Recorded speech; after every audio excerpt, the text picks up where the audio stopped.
쌍둥이 자매는 어린 시절부터 서로에게 세상의 전부였습니다. 엄마는 이미 오래전에 세상을 떠났고 아버지의 존재는 알 수 없었습니다. 기억이 흐릿해져 버린 외할머니의 손에서 자라난 두 소녀는 가진 건 없었지만 함께라는 이유로 버틸 수 있었습니다. 언니는 동네 작은 병원에서 간호사로 일하고 있었습니다. 매일같이 환자의 고통과 회복을 곁에서 지켜보며 생명을 지탱하는 일상의 무게를 체감했습니다. 화려하지는 않았지만 그 삶에는 묵묵한 책임과 성실이 배어 있었습니다. 오늘도 늦게 들어올 거야. 너는 저녁 챙겨 먹고 있어. 냉장고에 반찬 넣어뒀으니까. 언니, 또 라면으로만 때우려는 거지? 내가 된장찌개 끓여 놓을게. 언니 좋아하는 두부도 넣고. 동생은 언제나 웃음을 잃지 않았습니다. 밝고 활발한 성격 덕분에 언니는 힘든 하루를 버틸 수 있었습니다. 낡은 월세방 창문 틈으로 겨울바람이 스며들어도 자매의 웃음소리는 그 작은 방을 따뜻하게 채웠습니다. 너희들은 서로가 있어 참 복이 많구나. 세상이 아무리 어려워도 둘이 힘을 합치면 이겨낼 수 있을 거야. 가난했지만 서로가 있어 행복할 수 있었던 평범한 일상이었습니다. 그들은 아직 몰랐습니다. 이 소중한 일상이 곧 산산조각 날 것임을. 언니 요즘 좀 이상해. 자꾸 배가 아프고 힘이 없어. 밥도 잘 안 넘어가고. 동생의 말에 언니는 즉시 경계심을 늦추지 않았습니다. 간호사로서의 직업병이었습니다. 언제부터 그랬어? 정확히 말해봐. 어떤 식으로 아픈 거야? 글쎄, 한 일주일 전부터인 것 같아. 처음엔 그냥 체했나 했는데 계속 이상해. 언니는 동생의 얼굴을 자세히 살폈습니다. 평소보다 창백해 보였고 눈가의 다크서클도 짙어진 것 같았습니다. 몸 신호는 대충 넘기면 안 돼. 이번 기회에 대학병원에서 정밀 검사 받아보자. 대학병원이라니 나 좀 떨려. 돈도 많이 들 것 같고. 괜찮아. 검사비는 내가 해결할게. 별일 없을 거야. 내가 옆에 있을 테니까. 대학병원은 두 자매에게 높은 성벽처럼 느껴졌습니다. 그러나 언니는 마음속으로 다짐했습니다. 동생만큼은 지켜내겠다고. 대학병원의 웅장한 로비는 두 자매를 압도했습니다. 담당 의사는 이응준 교수였습니다. 병원장 사위이자 이 병원의 실질적 권력자 중 한 명이었습니다. 검진은 일상적인 절차로 시작되었습니다. 혈액 채취, 소변 검사, 복부 초음파까지 이어졌습니다. 언니는 간호사답게 차분히 과정을 지켜보았지만 담당 의사의 행동에서 묘한 이질감을 느끼기 시작했습니다. 이응주는 혈액 검사 결과를 보더니 추가 검체를 별도로 보관했습니다. 조직 적합성 검사라고 설명했지만 왜 필요한지에 대한 구체적인 설명은 없었습니다. 혈액형과 조직 적합성 검사를 추가로 해보겠습니다. 혹시 모를 응급 상황에 대비해서요. 응급 상황이라니요? 무슨 의미인가요? 일반적인 절차입니다. 결과 나오면 자세히 말씀드리겠습니다. 며칠 후 나온 검사 결과는 의외였습니다. 대부분의 수치가 정상이었음에도 이응주는 간 부위의 작은 낭종 제거 수술을 권유했습니다. 작은 낭종이 발견되었습니다. 지금 당장 위험하지는 않지만 예방 차원에서 제거하는 것이 좋겠습니다. 복강경을 이용한 간단한 수술입니다. 수술이 꼭 필요한 건가요? 하루 입원으로 끝나는 시술입니다. 전신 마취하에서 1시간 정도면 끝납니다. 수술 당일 동생은 긴장한 기색이 역력했습니다. 언니는 수술복으로 갈아입는 동생의 손을 꼭 잡았습니다. 간단한 수술이라고 했잖아. 금방 만나자. 언니 무서워. 전신 마취 받는 게 처음이라. 괜찮아. 내가 여기서 기다리고 있을 테니까. 동생은 환하게 웃으며 언니에게 손을 흔들었습니다. 그러나 그것이 동생의 마지막 의식 있는 모습이 될 줄은 몰랐습니다.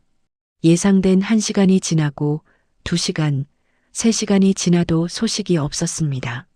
언니는 복도를 서성이며 초조하게 기다렸습니다. 수술이 예상보다 조금 길어지고 있습니다. 조금만 더 기다려주세요.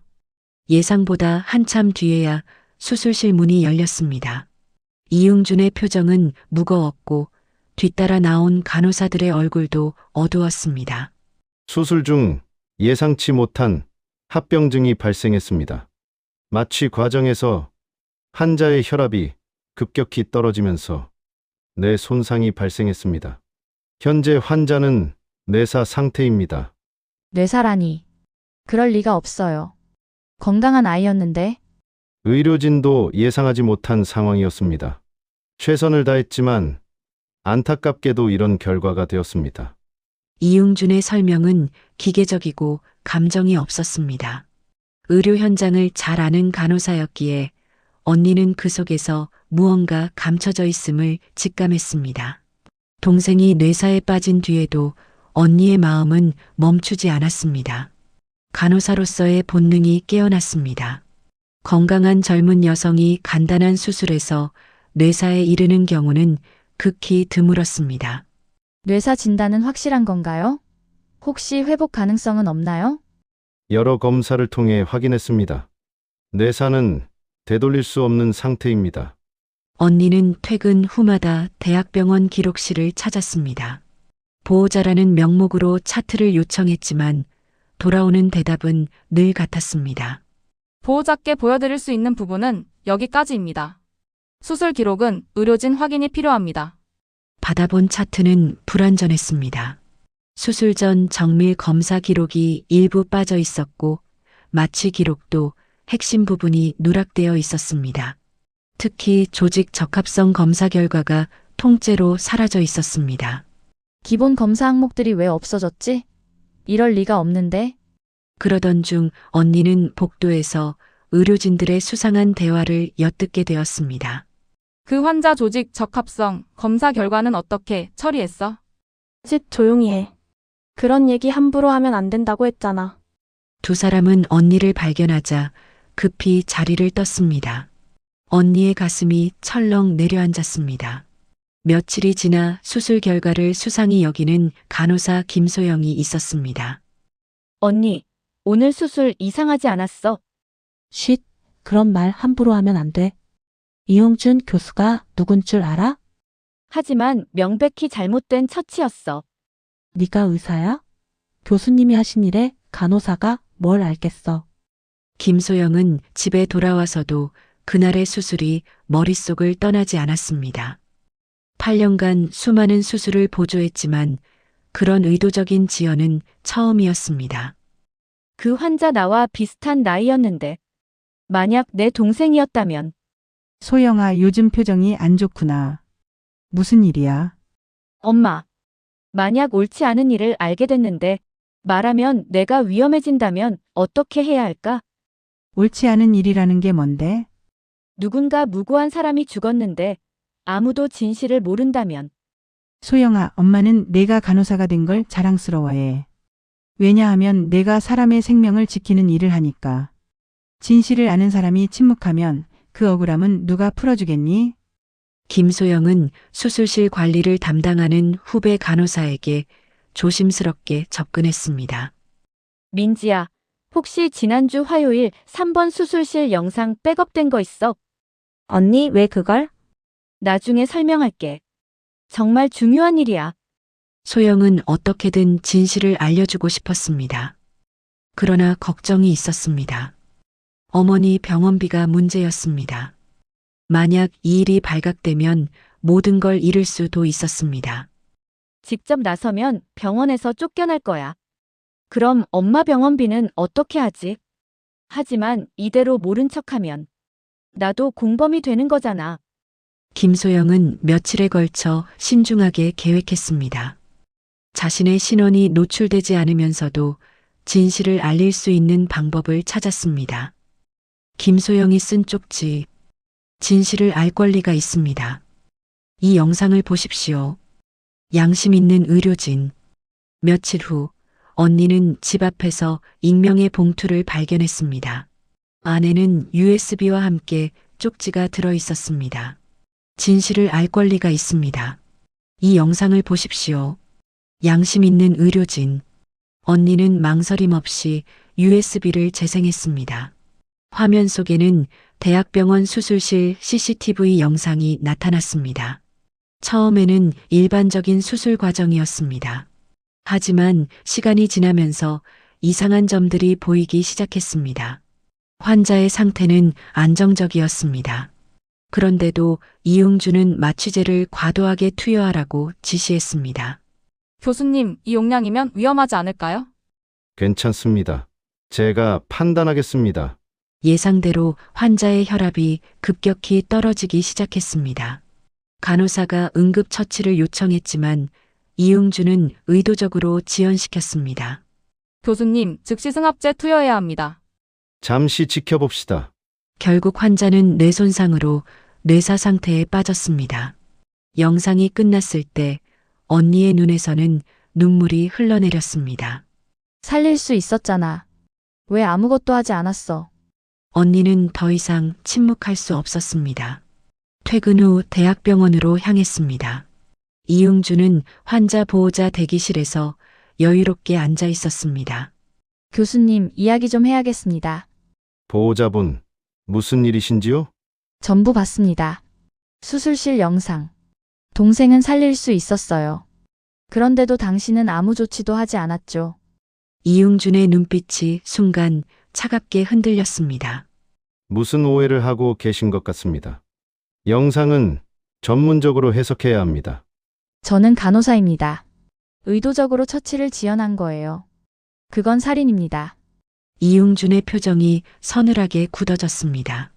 작은 병원 간호사가 대학병원 교수에게 이런 식으로 말하는 게 적절하다고 생각합니까? 직업이 문제가 아니라 진실이 문제예요. 더 떠들면 법적 조치를 취하겠습니다. 명예훼손이 얼마나 무거운 죄인지 아시죠? 언니는 깨달았습니다. 이 사람은 단순한 의사가 아니라 거대한 권력의 일부였습니다. 그날 밤 언니는 동생의 병실을 찾았습니다. 기계음만이 고요를 깨뜨리고 있었습니다. 동생은 여전히 차갑게 누워 있었습니다. 나야. 나왔어. 들리지? 언니는 동생의 손을 꼭 잡았습니다. 차갑고 축 늘어진 손에서는 어떤 반응도 느껴지지 않았습니다. 왜 하필 내가? 아무 잘못도 없는데? 눈물이 끊임없이 흘러내렸습니다. 수술실 영상 속 의사의 차가운 얼굴이 계속 떠올랐습니다. 살릴 수 있었잖아. 왜 아무것도 하지 않았어? 넌 의사잖아. 그녀의 목소리가 병실에 가득 울려 퍼졌지만 대답은 돌아오지 않았습니다. 내가 끝까지 싸울게. 널 이렇게 만든 진실을 꼭 세상에 알리겠어. 간호사가 불러서 사무실로 들어갔습니다. 안에서는 수술 전 준비로 분주한 기운이 흘렀습니다. 책상 위에는 의료비 청구서와 수술 동의서가 가지런히 놓여 있었습니다. 병원 관계자가 무표정하게 서류를 내밀었습니다. 의료비 청구서를 보고 깜짝 놀랐습니다. 도저히 감당할 수 없을 정도의 금액이 적혀 있었습니다. 환자는 이미 뇌사 판정을 받았습니다. 이식 수술은 예정대로 진행됩니다. 서명만 남으셨습니다. 서명만 하면 의료비는 저희가 감당하겠습니다. 언니는 고민 끝에 장기기증 동의서에 서명했습니다. 거액의 의료비 부담과 동생을 살릴 다른 방법이 없다는 현실 앞에서 내린 결정이었습니다. 외할머니는 동생의 상태가 악화될수록 점점 쇠약해졌습니다. 오랜 세월 두 손녀를 키우며 버텨온 몸이었지만 막내 손녀의 사고는 너무 큰 충격이었습니다. 내가 먼저 가면 안 되는데 우리 막내를 두고 어떡해. 언니는 외할머니를 돌보며 동생의 병상을 지켰습니다. 하지만 외할머니의 건강은 급격히 악화되었고 결국 조용히 숨을 거두었습니다. 장례가 끝난 뒤 언니는 혼자서 외할머니의 유품을 정리했습니다. 장롱 구석에서 먼지가 쌓인 작은 나무 상자를 발견했습니다. 상자 안에는 빛바랜 흑백 사진과 노란 편지 봉투들이 있었습니다. 언니는 무심코 사진 한 장을 집어들었습니다. 젊은 시절에 엄마와 함께 서 있는 한 청년의 모습이 보였습니다.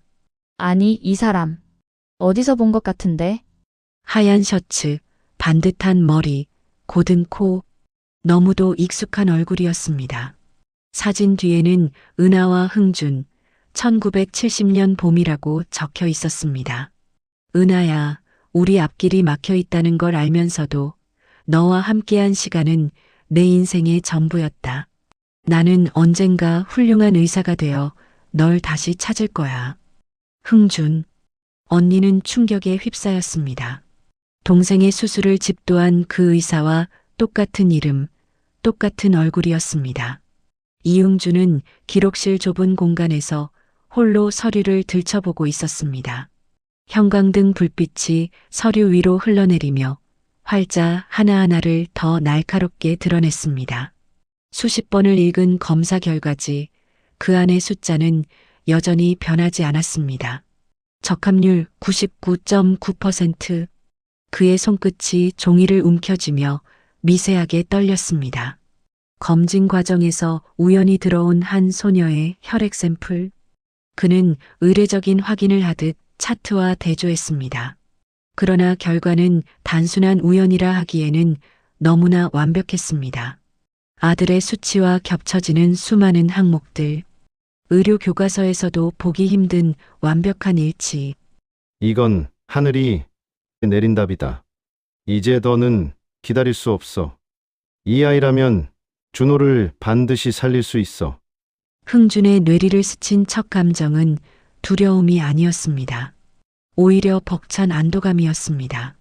수많은 환자를 살려온 그는 정작 자기 아들의 병 앞에서 무력한 존재였습니다. 그러나 이제 기회가 찾아왔습니다. 의료기술, 권세, 자원 그는 모두 가졌습니다. 단지 필요한 건 이 환자의 장기였습니다. 머릿속에서는 두 개의 목소리가 싸우고 있었습니다. 한쪽은 의사로서의 윤리, 목숨을 지켜야 한다는 오래된 서약. 다른 한쪽은 아버지로서의 절박함, 어떤 대가를 치르더라도 아들을 살리고 싶다는 본능. 양쪽의 무게는 처음부터 같지 않았습니다. 수술실의 불빛은 잔혹할 만큼 하얗게 빛났습니다. 수술대 위의 소녀는 눈을 감고 있었습니다. 아직 세상을 다 알지 못하는 얼굴, 연약한 숨결. 흥준은 수술복 너머로 차갑게 땀을 훔쳤습니다. 마취제 추가 투여하세요. 간호사의 손길이 잠시 멈췄지만 흥준의 시선은 흔들림이 없었습니다. 이미 선택은 끝났습니다. 약물이 주입되자 모니터의 선이 출렁였습니다. 심박수는 가라앉고 혈압은 곤두박질 쳤습니다. 주변의 공기가 얼어붙었지만 그는 침착한 얼굴로 경과를 지켜보자고만 말했습니다. 숫자가 내려갈수록 그의 마음은 뒤틀렸습니다. 그러나 동시에 가슴속에서는 묘한 확신이 자라났습니다. 이제 곧 아들을 살릴 수 있다. 의사로서의 원칙은 무너졌지만 아버지로서의 본능은 승리했습니다. 그는 죄책감을 느끼면서도 그것을 억눌렀습니다. 나는 평생 환자를 살려왔다. 이번 한 번만은 내 아들을 먼저 살리겠다. 이 아이의 운명이 준호의 길을 열어줄 거다. 수술이 끝나고 소녀는 결국 의식을 회복하지 못했습니다. 뇌사 판정. 흥준은 고개를 끄덕이며 서류를 정리했습니다. 몇몇 기록은 공란으로 남겼습니다. 불필요한 흔적은 삭제되었습니다. 동료 의사들도 묵묵히 침묵을 지켰습니다. 이 병원에서 그의 말이 곧 규칙이었습니다. 조금만 더 버텨라. 준호야, 아버지가 다 해결할 거다. 그는 굳게 믿었습니다. 자신이 선택한 길이 옳다고.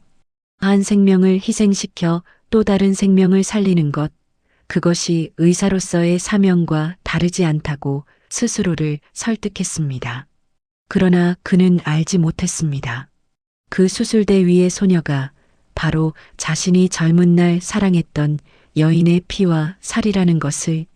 언니는 이미 진실을 손에 쥔 채 차가운 눈빛으로 병실을 지키고 있었습니다.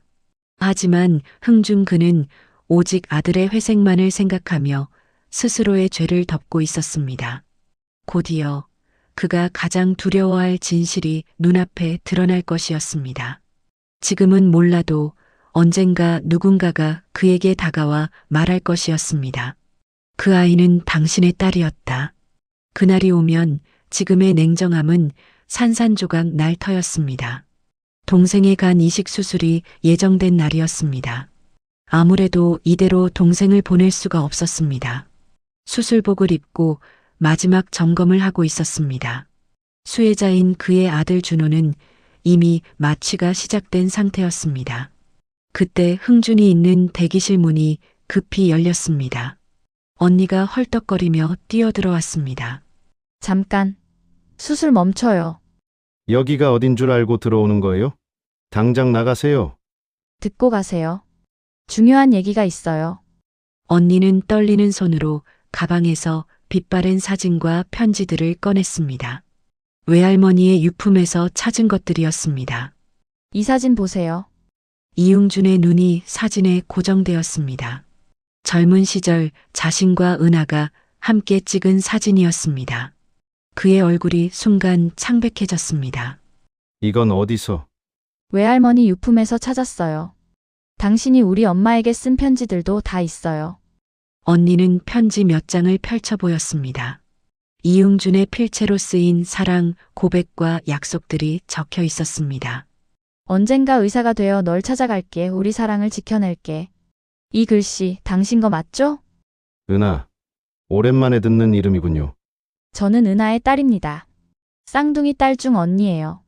그리고 저기 수술대에 누워있는 아이는 언니의 목소리가 떨렸습니다. 가장 중요한 말을 해야 하는 순간이었습니다. 제 동생이자 당신의 친딸이에요. 그럴 리가. 나는 몰랐습니다. 은하가 임신했다는 것도, 아이가 있다는 것도. 엄마는 당신이 떠난 뒤 우리를 낳았어요. 그리고 얼마 안 되어 세상을 떠나셨고요. 이웅준은 수술대 위에 동생을 바라봤습니다. 마취로 인해 평온한 얼굴. 그 순간 그는 은하의 얼굴을 겹쳐 보였습니다. 정말 내 딸이라는 말입니까? DNA 검사를 해보면 확실해지겠지만 이 편지들과 사진만으로도 충분하지 않나요? 이웅준의 손이 떨렸습니다. 평생 몰랐던 딸, 그리고 지금까지 키워온 아들. 두 생명 사이에서 선택해야 하는 순간이었습니다. 교수님, 어떻게 하시겠습니까? 준호 환자는 이미 마취가 시작되었습니다. 이웅준은 잠시 멈춰섰습니다. 아들 준호의 얼굴이 떠올랐습니다. 지금까지 아빠만 믿고 의지해왔던 그 아이. 제발 그만두세요. 우리 동생은 아무 잘못이 없어요. 하지만 준호는 다른 방법이 있을 거예요. 다른 기증자를, 다른 치료법을. 시간이 없습니다. 준호는 더 이상 기다릴 수 없는 상태예요. 이웅준은 길고 깊은 한숨을 쉬었습니다. 그의 눈에는 고통스러운 갈등이 어려 있었습니다. 나는 준호의 아버지입니다. 우리의 아버지이기도 하잖아요. 하지만 준호는 지금까지 내가 키워온 아이입니다. 그 아이의 전부가 나였습니다. 이웅준은 주머니에서 준호의 사진을 꺼냈습니다. 이 아이를 보세요. 얼마나 나를 믿고 있는지. 우리 동생도 마찬가지예요. 이웅준은 고개를 돌려 의료진들을 바라봤습니다. 수술을 계속 진행하겠습니다. 안 돼요. 자기 딸인 줄 알고도 어떻게 그럴 수 있어요? 미안합니다. 하지만 전 준호가 더 소중합니다. 언니는 무너지듯 주저앉았습니다. 보안 요원들이 들어와 그녀를 대기실 밖으로 끌어냈습니다. 안 돼. 동생아. 안 돼. 수술실 문이 닫혔습니다. 수술이 시작되었지만 이웅준의 손은 계속 떨렸습니다. 수술은 성공적으로 끝났습니다. 동생의 간이 준호에게 이식되었고 준호는 곧 회복될 예정이었습니다. 하지만 동생은 그렇게 세상을 떠났습니다. 며칠 후 병원은 기적의 간 이식 수술 성공을 대대적으로 발표했습니다. 이웅준은 다시 한번 명의로 칭송받았습니다. 수술이 끝난 지 사흘째 밤, 이웅준은 병원 옥상에 홀로 서 있었습니다. 차가운 바람이 그의 하얀 가운을 흩날렸습니다. 아래로는 도시의 불빛들이 반짝이고 있었지만 그의 눈에는 아무것도 들어오지 않았습니다. 준호야, 아빠가 내게 새 생명을 선물했다고 생각했는데 그 생명이 내 누나의 것이었구나. 그는 주머니에서 구겨진 사진을 꺼냈습니다. 젊은 시절 은하와 함께 찍은 그 사진. 이제는 눈물 자국으로 얼룩져 있었습니다. 은하야, 미안해. 나는 괴물이 되어버렸어. 너를 사랑한다고 했었지. 평생 지켜주겠다고 약속했었지. 그런데 난 내 딸을, 우리 딸을 의사라는 이름으로, 아버지라는 핑계로 살인자가 되어버렸어. 병동에서 들려오는 기계음들이 바람에 실려왔습니다. 준호가 누워있는 중환자실, 그리고 이제는 비어있는 그 아이의 병실. 그의 손이 난간을 꽉 움켜쥐었습니다. 차가운 쇠가 그의 손바닥에 파고들었지만 마음의 아픔에 비하면 아무것도 아니었습니다. 내가 평생 살려온 환자들, 그들 앞에서 나는 생명의 수호자였어. 히포크라테스 선서, 먼저 해를 끼치지 말라. 그 말을 수없이 되뇌었는데 결국 나는 내 딸에게 가장 큰 해를 끼쳤구나. 멀리서 구급차 사이렌 소리가 들려왔습니다. 또 다른 생명이 병원으로 실려오는 소리. 그는 그 소리를 들으며 몸을 떨었습니다. 그 아이는 나를 아빠라고 부를 수도 있었을 텐데, 언니와 함께 행복하게 살 수도 있었을 텐데, 나는 그 아이의 미래를, 그 아이의 모든 것을 빼앗았어. 그는 하늘을 올려다보았습니다. 구름에 가려진 달이 희미하게 빛나고 있었습니다. 마치 은하가 그를 내려다보는 것 같았습니다. 준호가 건강해졌어. 그 아이는 웃고 있어. 아빠, 덕분이라고 고마워해. 하지만 나는 그 웃음을 볼 때마다 죄책감에 질식할 것 같아. 은하야, 우리 딸 아빠를 용서해줘. 아빠가 너무 늦게 알아봐서 미안해. 바람이 더 세게 불기 시작했습니다. 그의 눈물이 말라가며 차가운 흔적을 남겼습니다. 나는 이제 어떻게 살아야 하지? 준호를 버릴 수는 없어.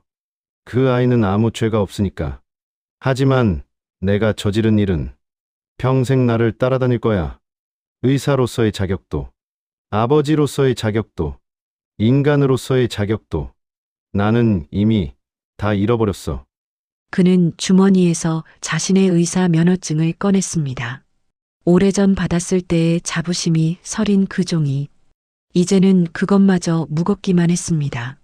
이 모든 권력과 지위, 내가 쌓아온 명예, 그것들이 나를 괴물로 만들었어. 권력이 있으니까, 숨길 수 있으니까.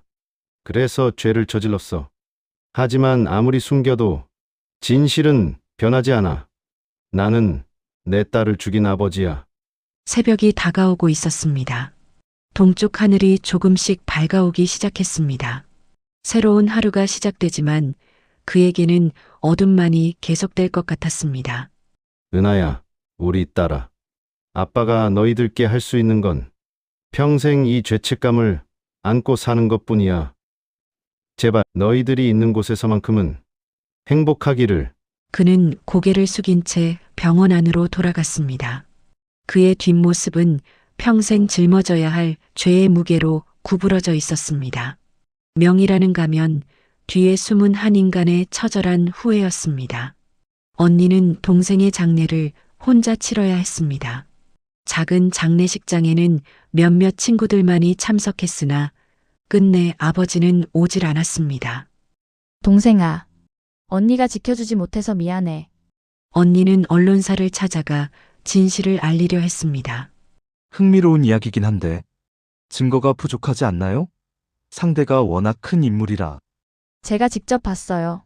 CCTV 영상도 있고. 하지만 그건 불법 취득 자료일 수 있고 법적 문제가 될 수도 있어서. 검찰에 고발장을 제출했지만 결과는 마찬가지였습니다. 의료사고는 입증이 어려운 분야입니다. 명확한 과실이. 명확한 증거가 있다고 했잖아요. 하지만 피고발인의 사회적 지위를 고려할 때 언니는 무력감에 빠졌습니다. 진실을 알고 증거도 있지만 권력 앞에서는 모든 것이 무의미했습니다. 언니는 작은 병원에서 계속 간호사로 일했습니다. 하지만 예전의 그녀가 아니었습니다. 환자를 돌보면서도 동생의 얼굴이 자꾸 떠올랐습니다. 매일 밤 악몽에 시달렸습니다.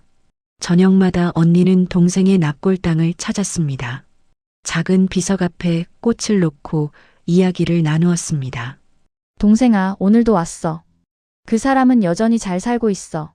아들도 건강하게 잘 있고, 아무도 진실을 믿어주지 않아. 차가운 겨울바람이 납골당을 지나갔습니다. 언니의 눈물이 동생의 이름이 새겨진 비석 위로 떨어졌습니다. 하지만 나는 포기하지 않을 거야. 언젠가는 진실이 밝혀질 거야. 그때까지 언니가 기억할게. 내 억울함을. 대학병원의 화려한 네온사인은 여전히 도시를 밝히고 있었습니다. 이응주는 여전히 명의로 추앙받고 있었고 그의 아들은 아버지를 영웅으로 여기며 자라고 있었습니다. 세상은 그대로 돌아갔습니다. 이응주는 계속해서 명의로 칭송받았고 그의 아들 준호는 건강하게 자라났습니다. 반면 동생의 죽음은 단순한 의료사고로 기록되었고 언니의 증언은 개인적인 원한으로 치부되었습니다. 대학병원의 화려한 불빛은 여전히 도시를 밝히고 있었습니다. 하지만 그 빛 아래 숨겨진 어둠은 아무도 보지 못했습니다. 권력이 진실을 짓밟은 씁쓸한 승리였습니다. 이것이 권력과 개인이 맞선 싸움의 현실이었습니다. 진실은 존재했지만 정의는 실현되지 않았습니다. 개인은 언제나 패배자였습니다. 누군가의 인생이 당신의 이야기일지도 모릅니다. 이 이야기가 가슴에 남는다면 구독, 좋아요 눌러주세요.